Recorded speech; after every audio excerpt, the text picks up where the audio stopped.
Boa noite, pessoal. Boa noite com muita alegria. Glória a Deus. Sejam todos muito bem-vindos. Começa agora a luz da palavra. Pessoal, tá todo mundo aí tranquilinho. Segunda-feira teve folga, não me viram, né? Fala sério. Infelizmente não foi só a Hebron, né? Na verdade, o país inteiro, o mundo inteiro, né? Por conta do Facebook na segunda-feira, parou geral. Voltou o Facebook, pelo menos aqui pra gente, né?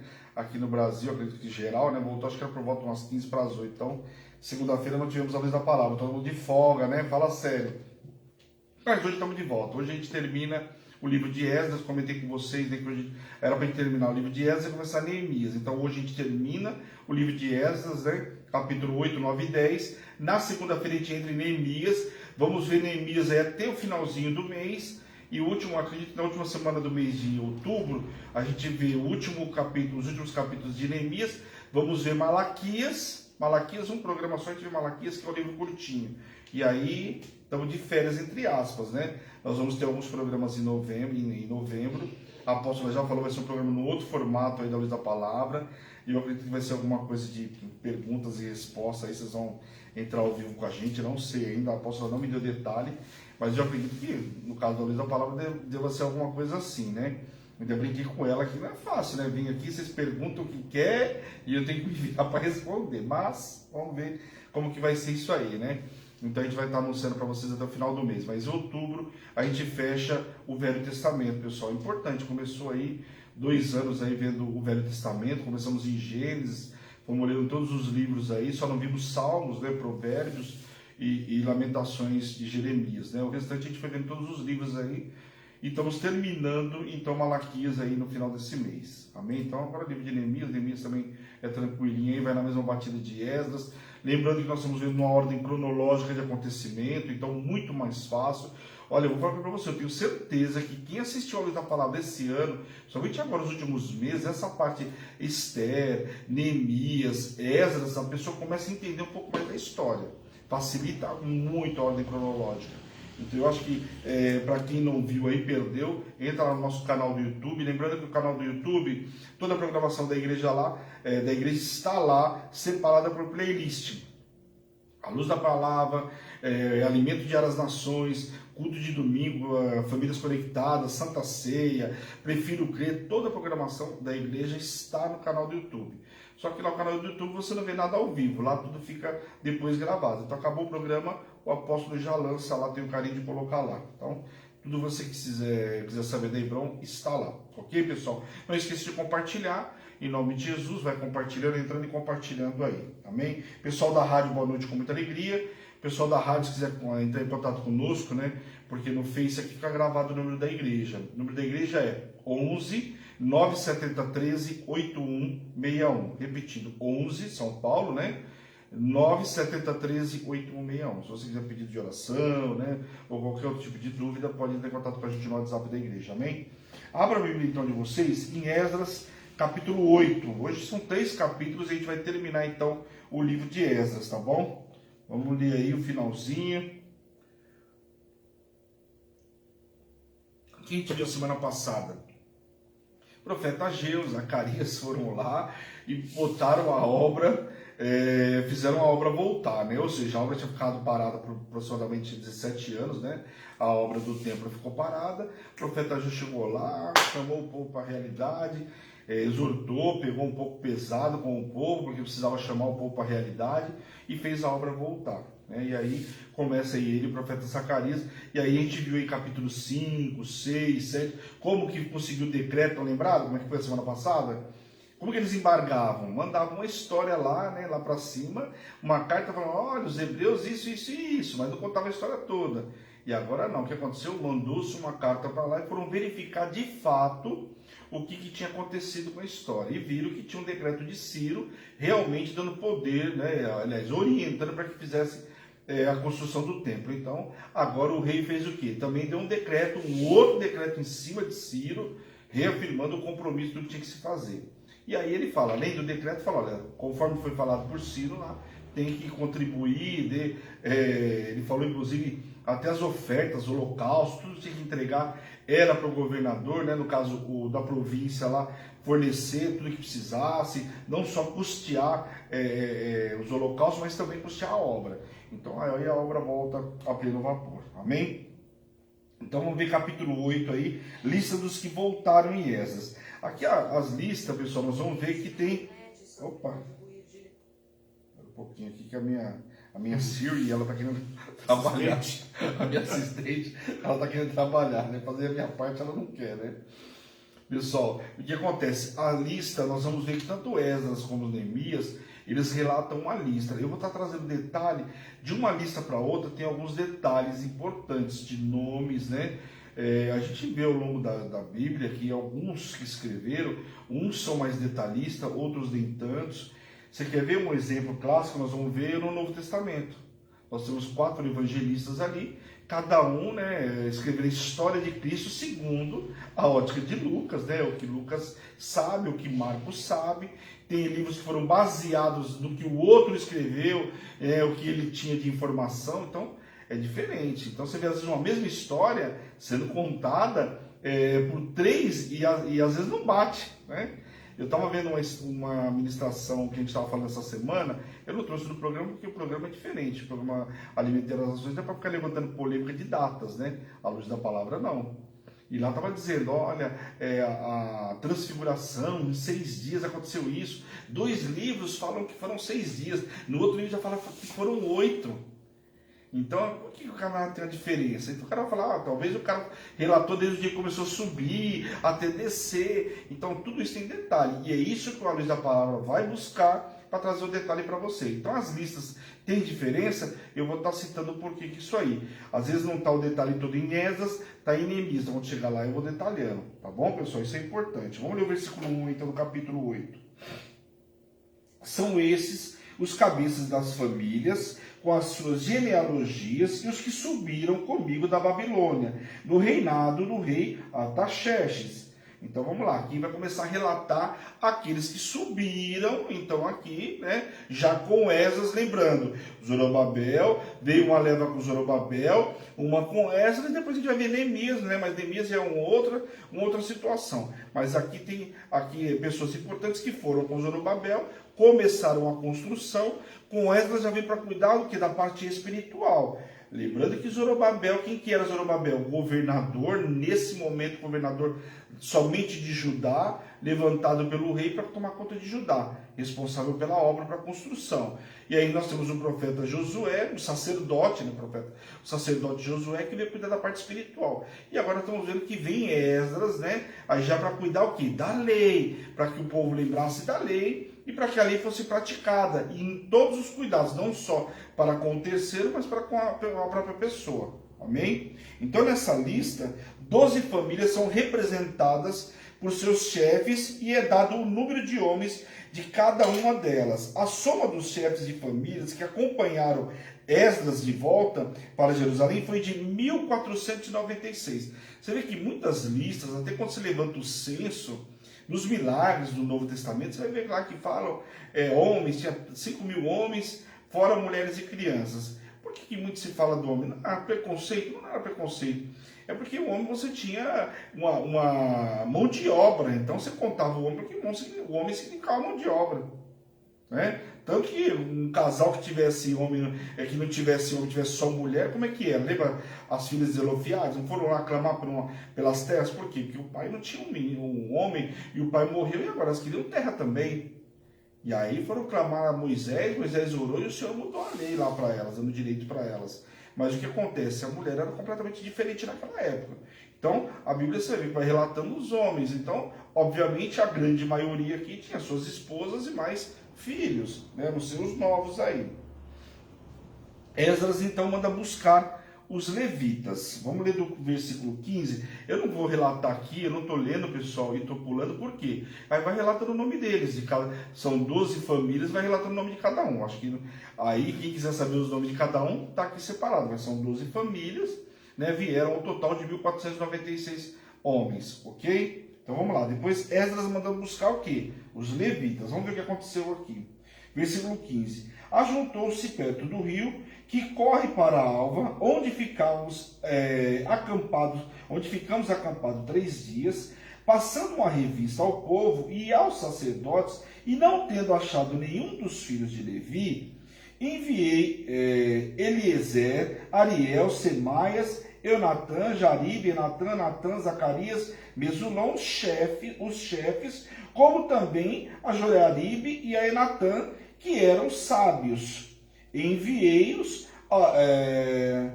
a Ido, chefe em Casfídia.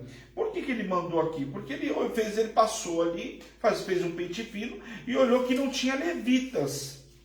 Como que ele ia voltar? Vamos lá, ele está voltando para Jerusalém. Como que vai sem levita? Levita, cada tribo era responsável. Você vê que dentro dos levitas tinha tribos que eram responsáveis o quê? Uns eram responsáveis por levar, lembra? Na época lá em Números, quando o Senhor começa a relacionar isso, lá no comecinho lá, né? No Pentateuco, fala que um tinha a função de carregar madeira, outro carregar as cortinas. Então, cada um tinha uma função. E aí uma viagem dessa, pô, eu tenho um sacerdote, mas não tem nenhum levita, e adoração, né? E o cântico, e o louvor ao Senhor. Então tinha que ter cada um dentro da sua função. E ele olhou, viu que não tinha nenhum levita, e manda buscar os levitas. Esdras descobriu que não havia nenhum dos filhos de Levi entre os que acompanhavam no regresso para Jerusalém. Ele olhou, não tem nenhum filho de Levi, ou seja, não tem nenhum levita. Quando ele fala filho de Levi, é das tribos oriundas de Levi. Ou seja, dos muitos ali, são várias famílias da tribo de Levi. Certo? Então, dessas famílias não tinha ninguém dos levitas. Por quê? Só dessa linhagem vinha levita. Ok? Zorobabel tinha enfrentado um problema semelhante. Mais de 4.000 sacerdotes regressaram com ele para Jerusalém, mas apenas 74 levitas estavam entre eles. Nós vimos lá no capítulo 2. Então aqui você vê que Esdras está enfrentando o mesmo problema. Quando Zorobabel veio, tinha muito pouco levita, tinha muito mais sacerdote e tinha pouco levita. Aqui, com eles, eu estou a contar, não tem nenhum levita. E a gente vai ver que esse povo se perdeu, o porquê que não voltou levita, a gente vai ver que teve casamentos estrangeiros, então tem um motivo para tudo isso. Então, mas ele olha aqui e fala, não dá para a gente voltar sem levita, né? A localização que fala aqui não tem uma localização exata, né, de Casífia. A localização dela é bem incerta dessa cidade, tá? Pode ter sido uma cidade de Clesfizon, junto ao rio Tigre, próxima, no caso, hoje atual Bagdá. A palavra em hebraico para o lugar é um sinônimo para um lugar santo. Pode indicar que existia um santuário ou um templo em Casífia, por isso pararam ali, ok?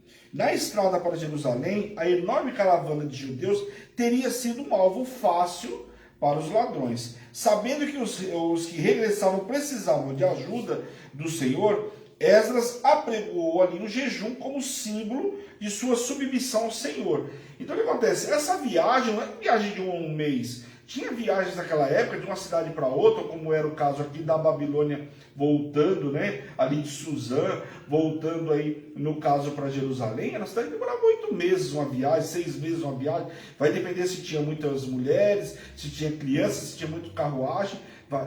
Tinha uma diferença muito grande nessas viagens.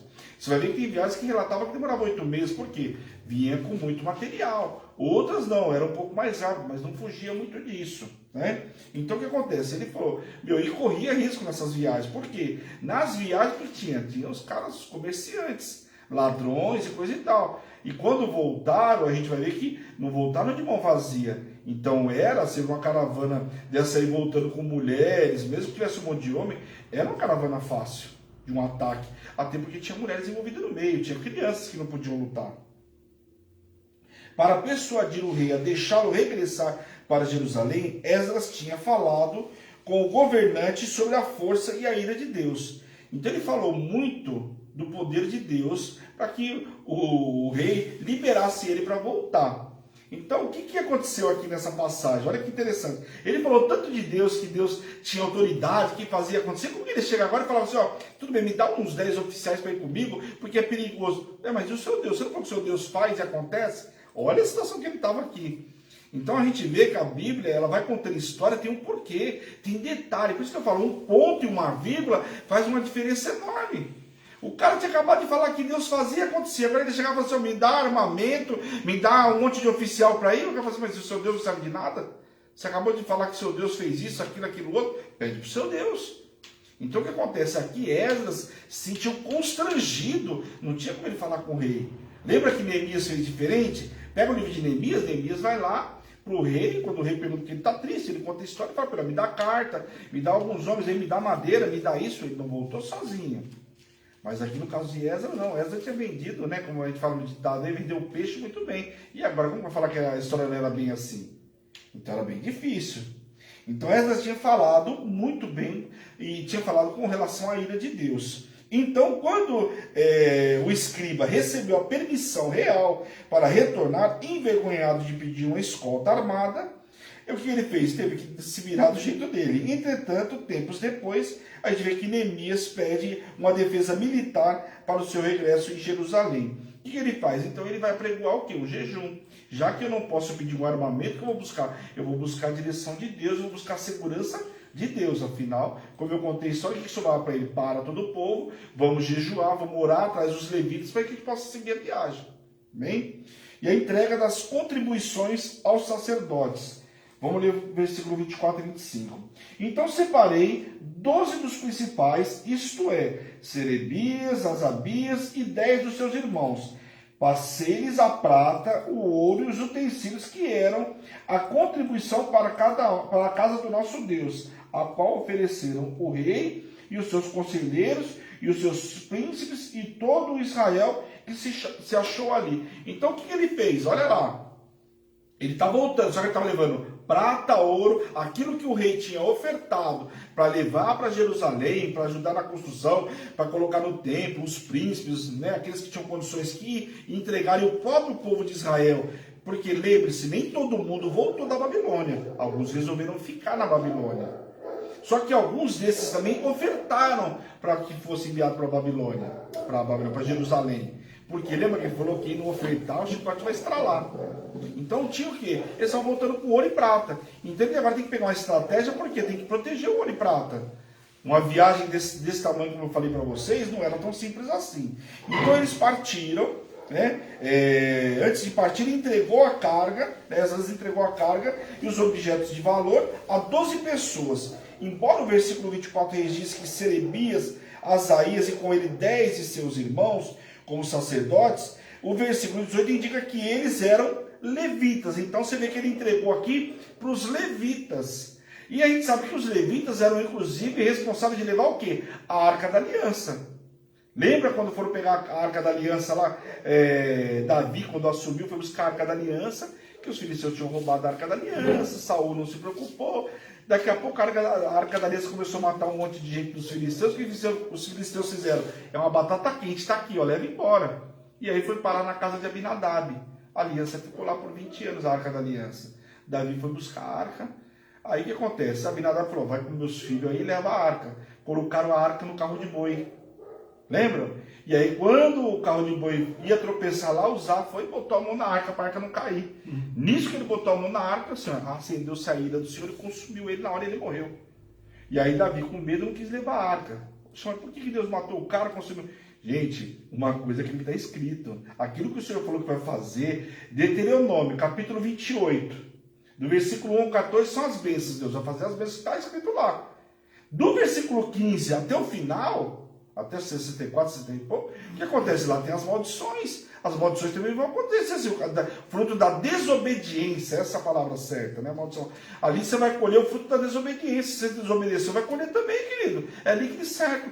O Senhor tinha determinado lá com Moisés que a Arca da Aliança não era para colocar em carro de boi, coisa nenhuma. A Arca da Aliança, como a gente vê aqui, o que acontece? Aqui tá legal. Ela tem as argolas, né? Tem aqui a argola, e dentro dela passava esse como se fosse um varão. Aqui, logicamente, não era desse tamanho. O que acontece com esse varão? Os levitas tinham que colocar aqui, ó, no ombro e carregar a arca.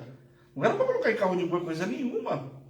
Se o Senhor deixou claro, ó, dentro dos levitas, ó, a tribo de Levi, os filhos dos gibeonitas, os filhos de fulano e tal, ó, um vai levar a arca, o outro vai levar as madeiras, o outro vai levar as cortinas, cada um tinha uma função. Então não era pegar a arca de qualquer jeito e levar. Lembra que aconteceu exatamente isso?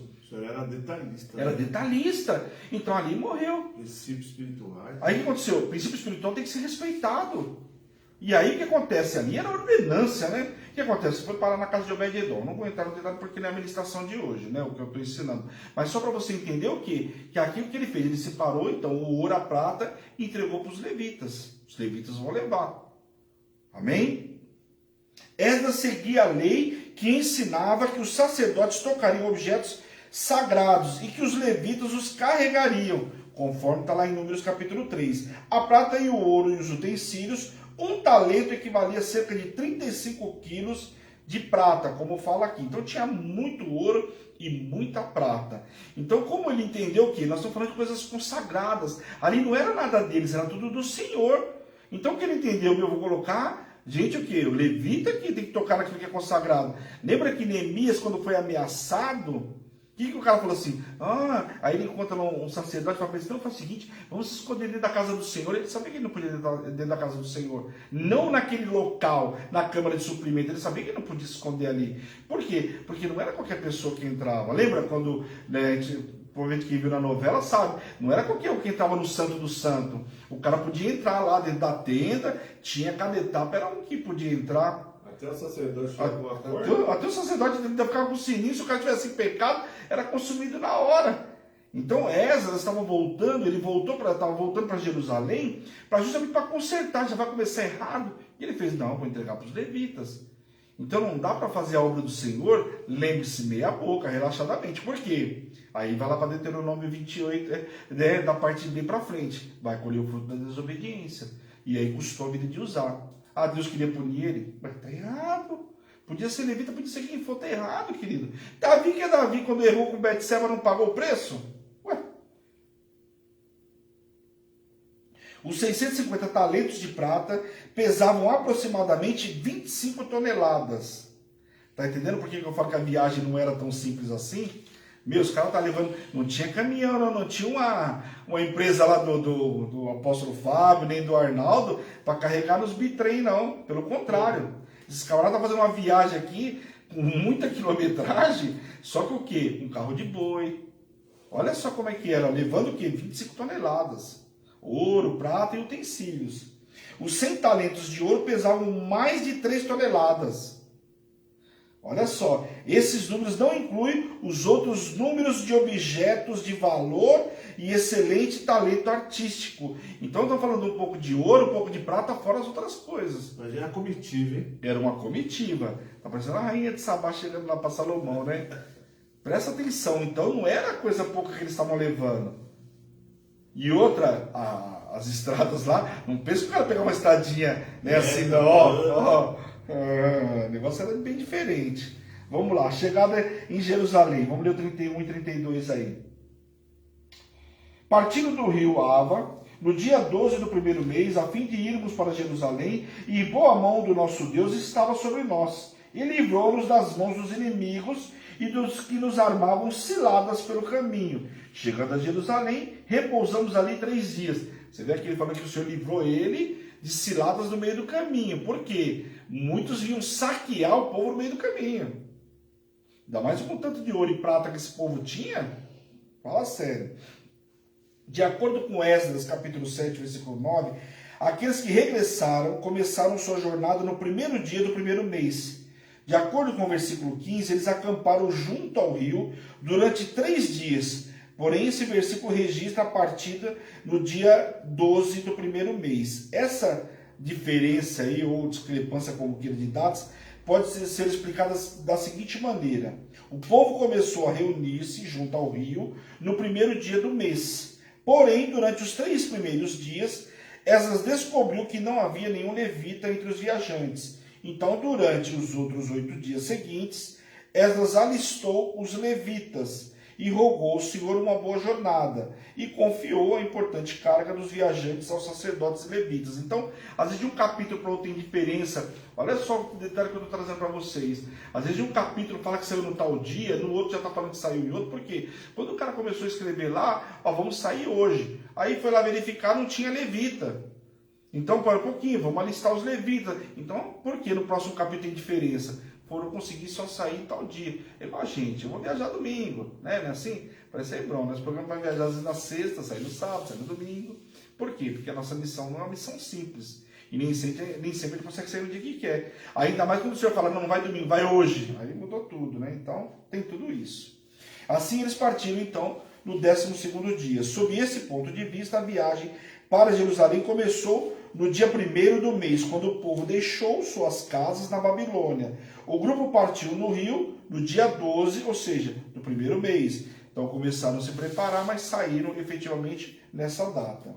Os que regressaram chegaram a Jerusalém no 1º dia do 5º mês. Olha só quantos tempo está passando aí. A viagem durou aproximadamente 3 meses e meio, se comparada com a mesma viagem, uma viagem semelhante em Esdras capítulo 7. Então você vê que uma viagem aqui, eu falei de 8 meses, de viagem demorou. Você vê que o decreto demorou, lembra? Para confirmar o decreto, a carta, porque chegaram na Babilônia não estava em outra cidade, como se fosse a casa de campo do rei, né? Só que aqui o que acontece? Essa viagem demorou 3 meses e meio. Então vamos lá, 3 meses e meio carregando quantas toneladas, tá entendendo? O porquê dessa viagem tão longa? Pois bem. Depois de 3 dias de descanso, eles depositaram seus tesouros no templo. Neemias faz a mesma coisa quando a gente virar no capítulo 2, nós vamos ver a semana que vem. 4 homens, 2 sacerdotes e 2 levitas contaram e pesaram as riquezas. O inventário por escrito foi então arquivado. Olha só o que os caras fizeram. Quando chegaram, foram fazer o inventário naquela época, hein? Lá já tinham feito a mesma coisa quando saiu o mercadoria, quando saiu o ouro, a prata, e aqui estavam fazendo a mesma coisa. Porque se alguma coisa se perdeu no meio do caminho, alguém pecou. O sacrifício pelo pecado, que constituiu de 12 novilhos para cada tribo de Israel, foi para a expiação dos pecados. O holocausto significava a entrega de toda a nação ao serviço do Senhor.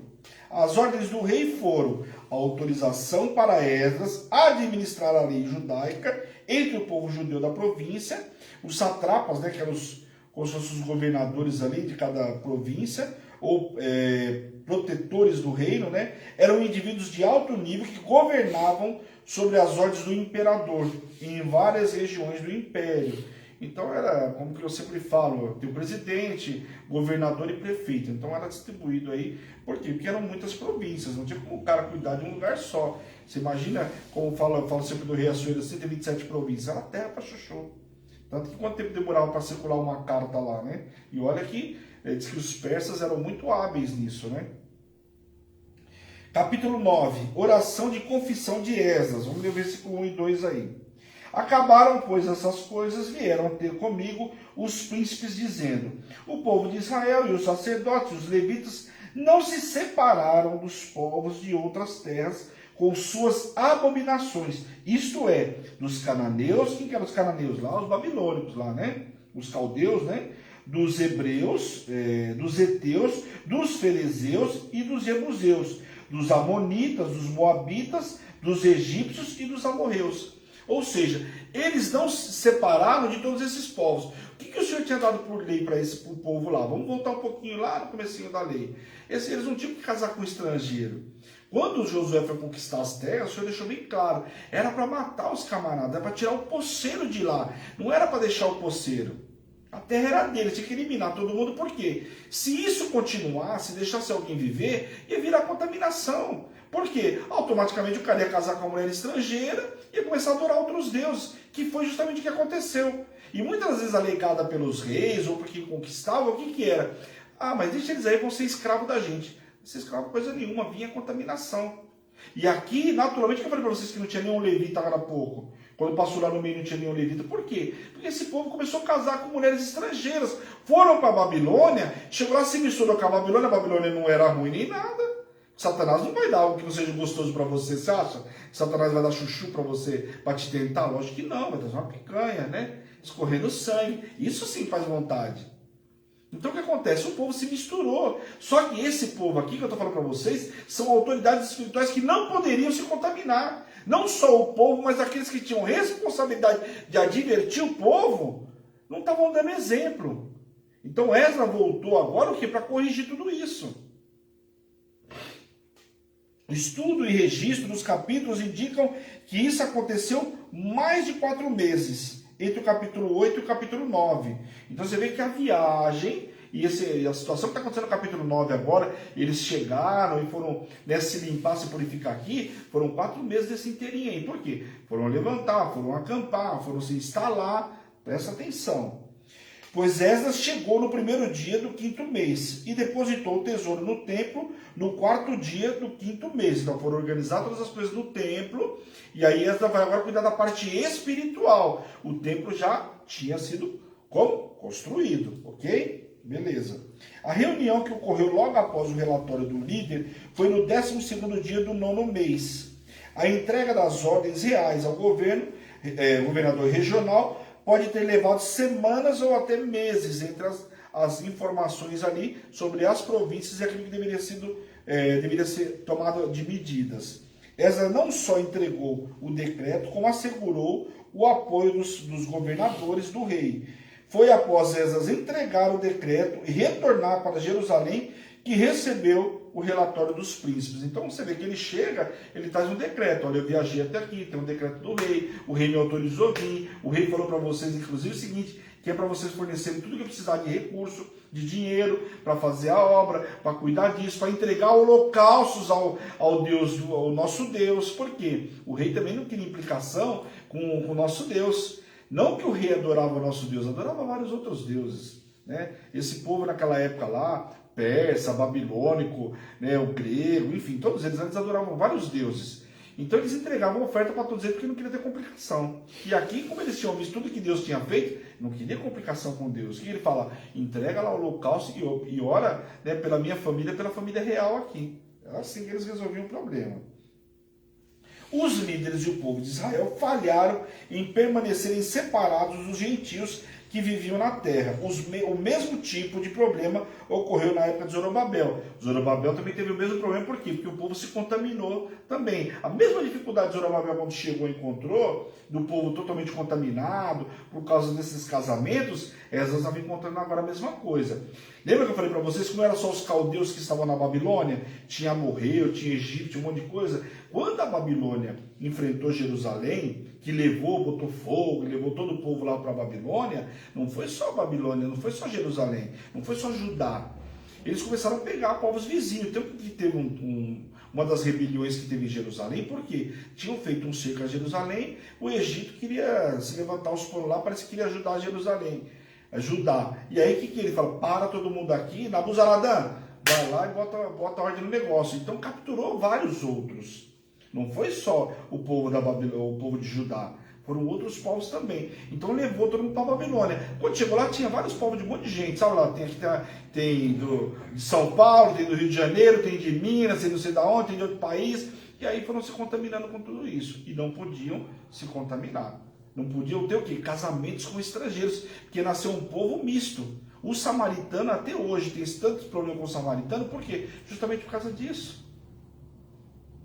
Os judeus que retornaram foram casando-se com pagãos da terra, uma prática que a lei mosaica proibia expressamente. Você pode ver aí em Deuteronômio capítulo 7 e Êxodo 34, lá proíbe o casamento com o povo estrangeiro. A resposta de Esdras demonstrou uma tristeza profunda.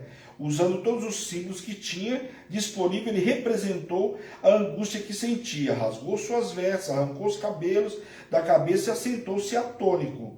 Neemias fez a mesma coisa. Mas aqui era comum, quando o cara sentia alguma coisa, perdeu um familiar, lembra de Mordecai? Né? Mordecai, o que acontece? Quando Esther fica sabendo que ele tinha rasgado as vestes, que tinha um decreto que ia matar todos os judeus, era uma forma, uma notícia ruim chegou, então você vê que o cara estava sentindo a dor daquela situação, ele rasgava as vestes, e aí começa, né, toda aquela situação. Então ele mostrou tudo isso para o povo entender que ele estava indignado com a situação do povo. Aqueles que eram para dar exemplo, estavam casando com o estrangeiro. Então, se a gente fosse usar essa palavra para os dias de hoje, é como pegar uma pessoa que é cristão, servo de Deus, e casa com uma pessoa que professa de outra fé. É exatamente isso aqui. Isso que eu estou relatando para vocês de casamento estrangeiro, pessoal, é exatamente aquele que é servo de Deus casando com a pessoa do mundo. Ah, mas vai se converter lá na frente. Vai pagar o preço por tudo isso? Pergunta para a pessoa que casou com a pessoa do mundo, que está pagando o preço, que preço é esse que está pagando? Presta atenção. O casamento hoje, entre servo de Deus, que é com aquele professa da mesma fé. O servo de Deus vai casar com uma pessoa que está lá no barco lá do bumbo lá. Não dá, né, meu? De joelho com as mãos estendidas, era um sinal de humildade e respeito. Levantou-se as mãos e demonstrava também sinceridade para com Deus e reconhecimento de que todas as bênçãos vêm da mão do Senhor. Então ele ali, né, se prostrou diante de Deus, porque o que ele estava vendo era triste demais. Vamos ler o versículo 6. E disse: meu Deus, estou confuso e envergonhado para levantar a ti a face, meu Deus, porque as nossas iniquidades se multiplicaram sobre a nossa cabeça e a nossa culpa cresceu aos céus. Você vê que aqui o posicionamento dele fala nossa, ele puxa a responsabilidade para ele, como Neemias. Quando chega a notícia de Jerusalém, ele fala: meu Deus, eu quero pedir perdão pelos nossos pecados. Ele se inclui, mesmo ele não estando em Jerusalém, ele se incluía. Então isso mostrava o que? Reverência com Deus. Foi a mesma coisa que ele fez aqui, reconheceu o pecado do povo. Eles casaram. Esdras não tinha casado com estrangeiro, mas o povo tinha. Deus, nós pecamos. O povo tinha sido levado para a Babilônia, passado por tudo isso, que ele estava falando: meu, parece que vocês não entendem, vocês querem voltar para a Babilônia? Não está bom o tempo que vocês passaram lá? Pelo amor de Deus. Esdras sentiu uma vergonha devastadora, embora ele próprio não tivesse parte naquele pecado, identificou-se com as transgressões do povo, como eu disse, lembrando Neemias. Mais adiante, Esdras reconheceu que as ações pecaminosas do povo faziam parte de sua história. A nação inteira, reis e sacerdotes, assim como o povo, tinham pecado no passado e sofrido por causa disso nas mãos dos reis da terra. Então, isso não era uma coisa que estava acontecendo agora, era recorrente. No passado já tinha acontecido isso com os antepassados, com os pais, com os avós e por aí vai. Quando casaram com povos estrangeiros, Salomão, com aquele monte de mulher que ele casou, 1000 mulheres, me imagina.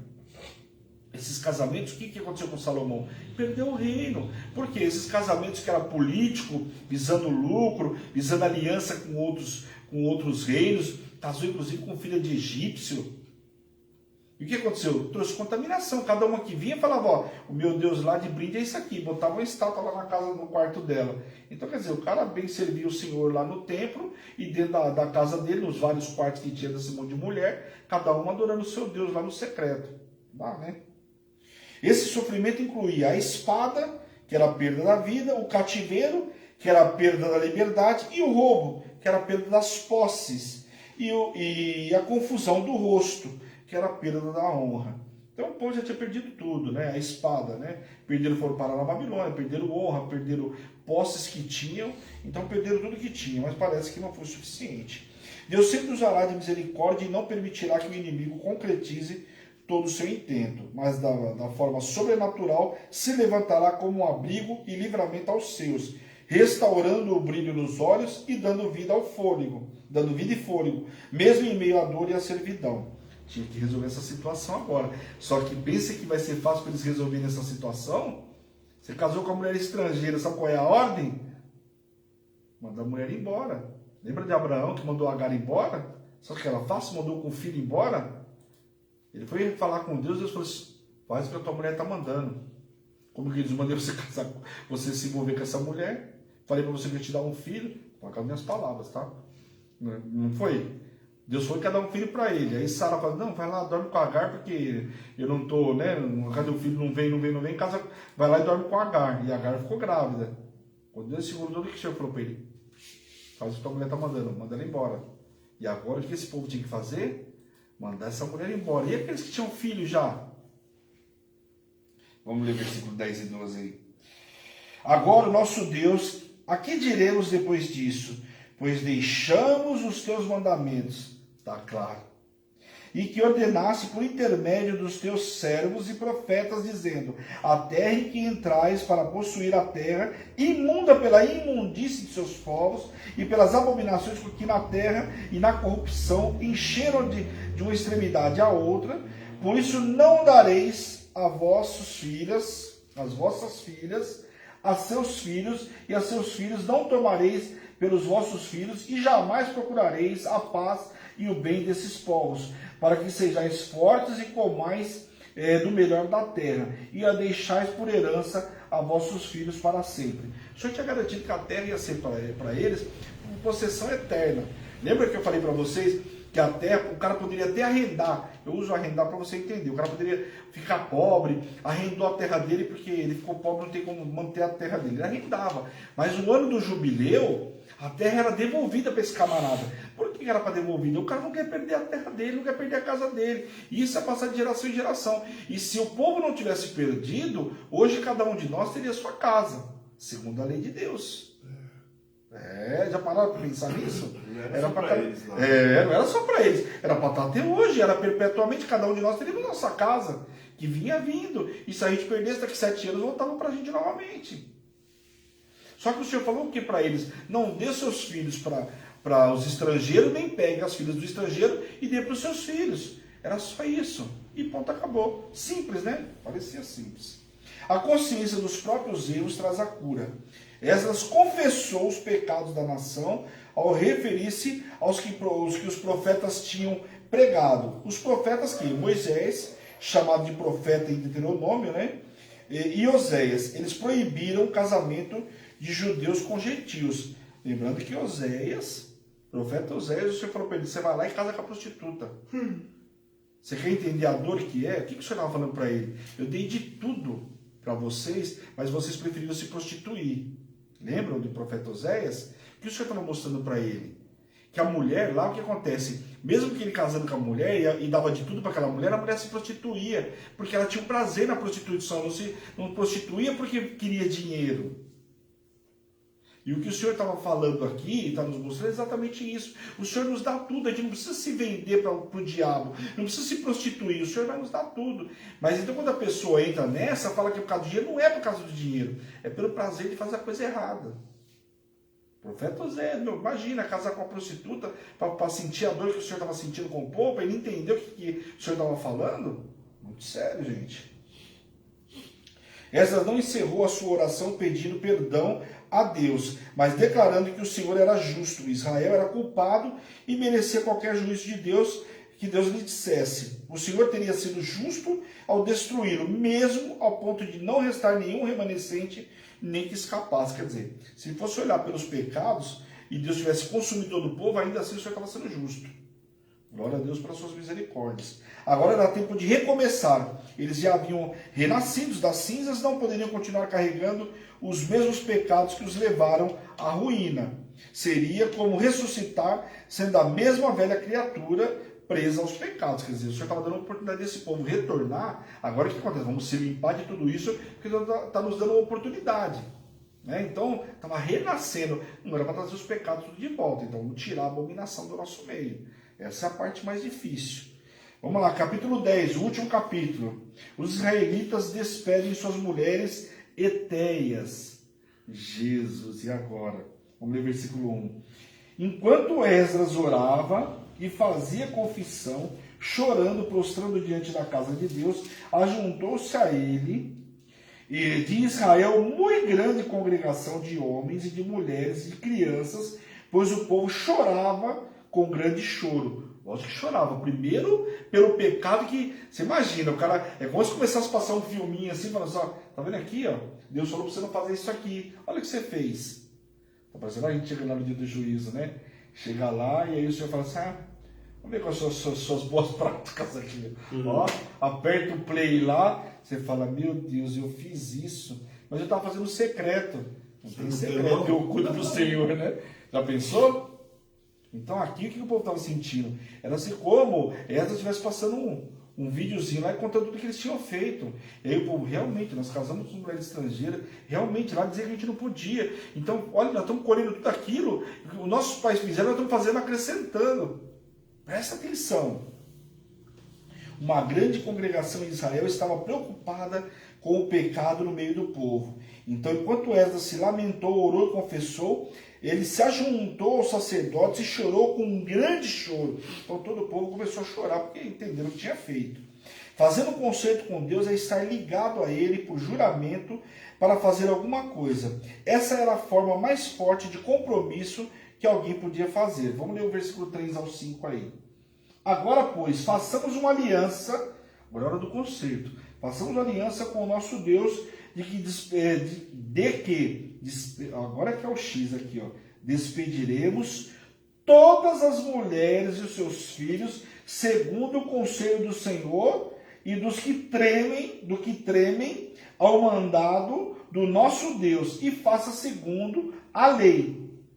Levanta-te, pois, esta coisa é da tua incumbência, e nós seremos contigo, ser forte e age. Então Esdras se levantou e ajuramentou os principais sacerdotes, os levitas e todo Israel, de que fariam segundo esta palavra, e eles juraram. Ajuramentou, é como se fosse lá e chancelasse. Ele falou, ó, vamos tirar agora, vamos mandar embora todas essas mulheres, filhos, tudo que é fruto de contaminação.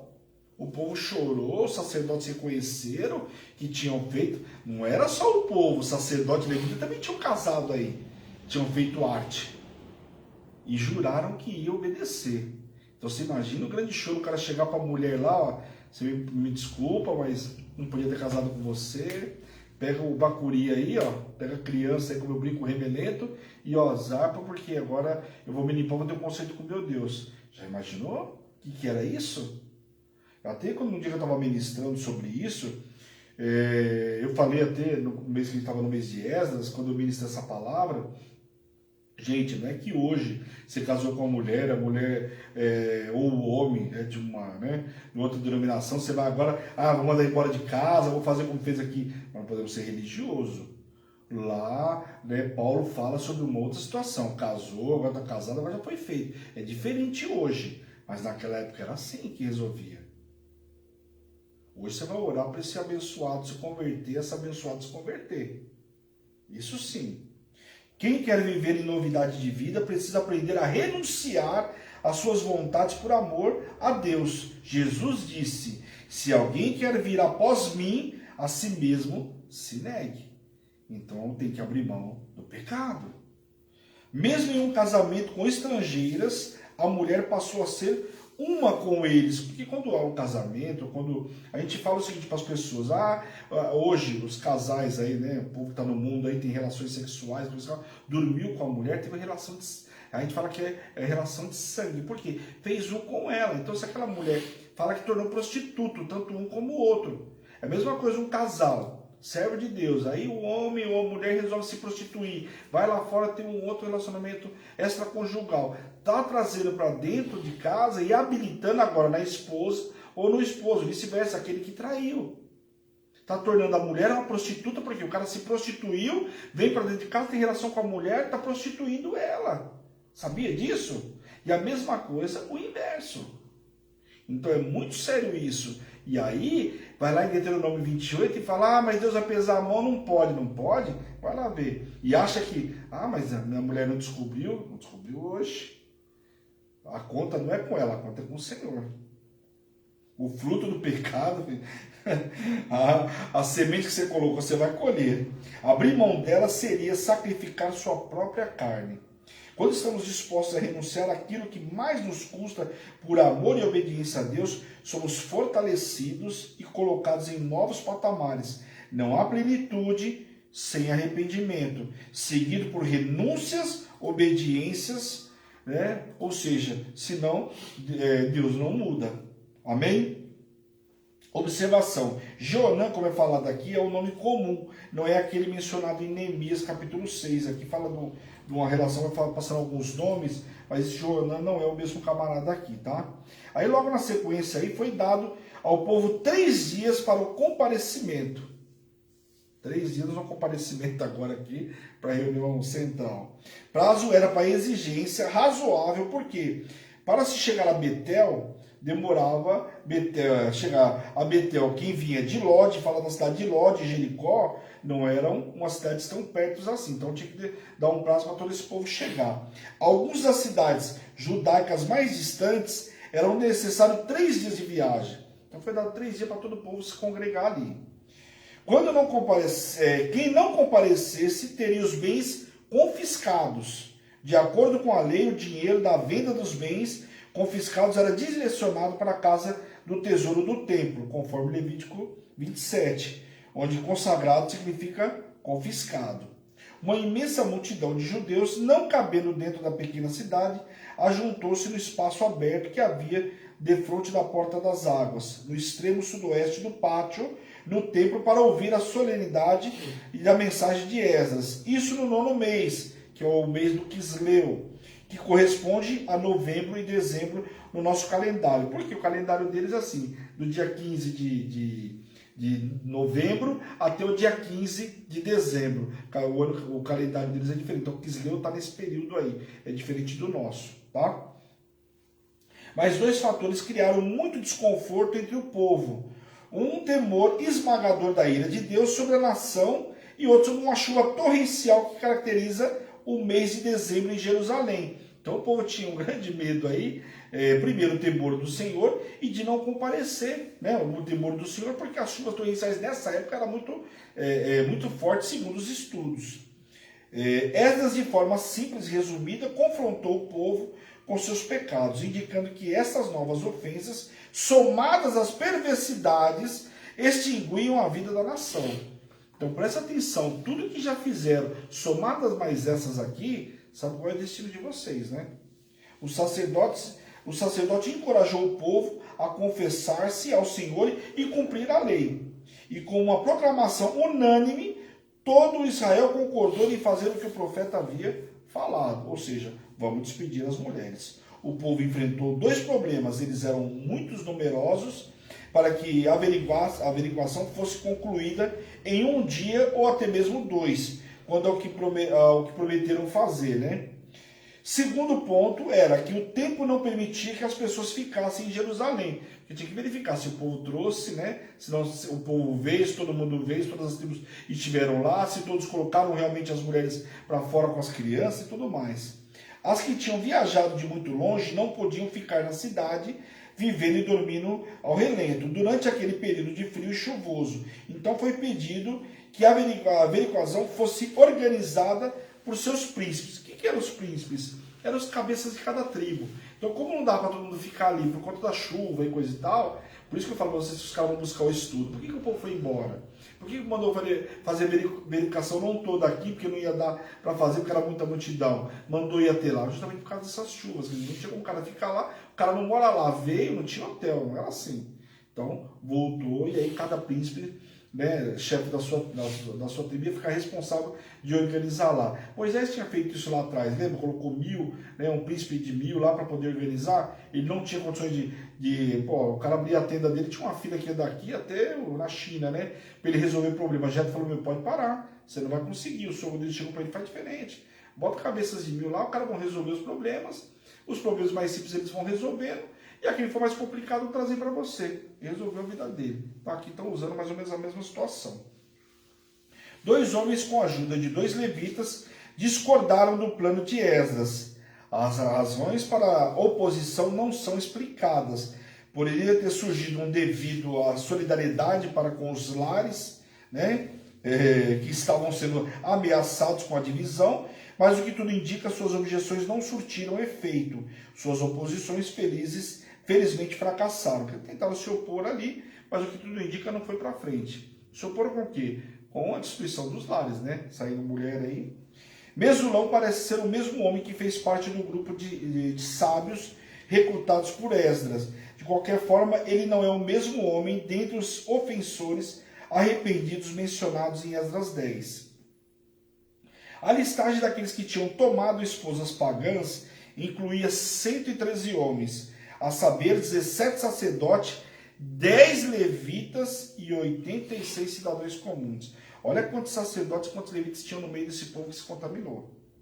Vamos ler o versículo 19 para a gente encerrar. Vamos lá.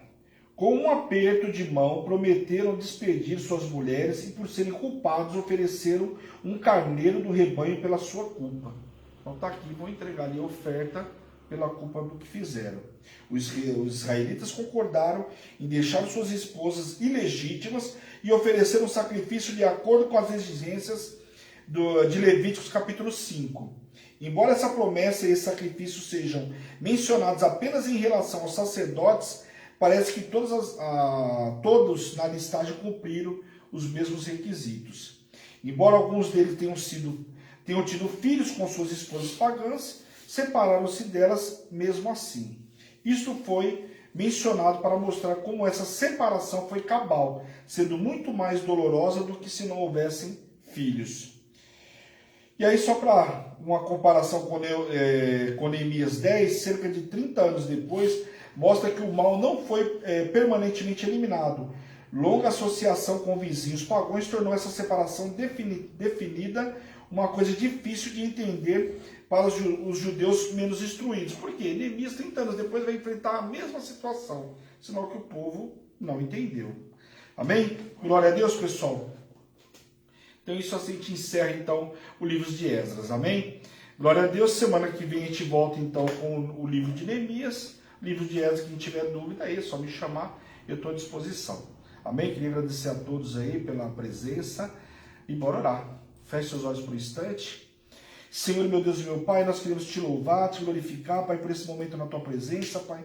Quero te pedir, Senhor, em nome de Jesus, que o Senhor toque, cure, liberte, restaure e avive o teu povo, Senhor, em nome de Jesus. Aonde chegar o som da minha voz, Pai, em nome de Jesus. Quero te pedir também, Senhor, que os teus servos venham multiplicar essa palavra, que a partir de hoje não peque mais por falta de conhecimento, Deus, em nome de Jesus, Pai.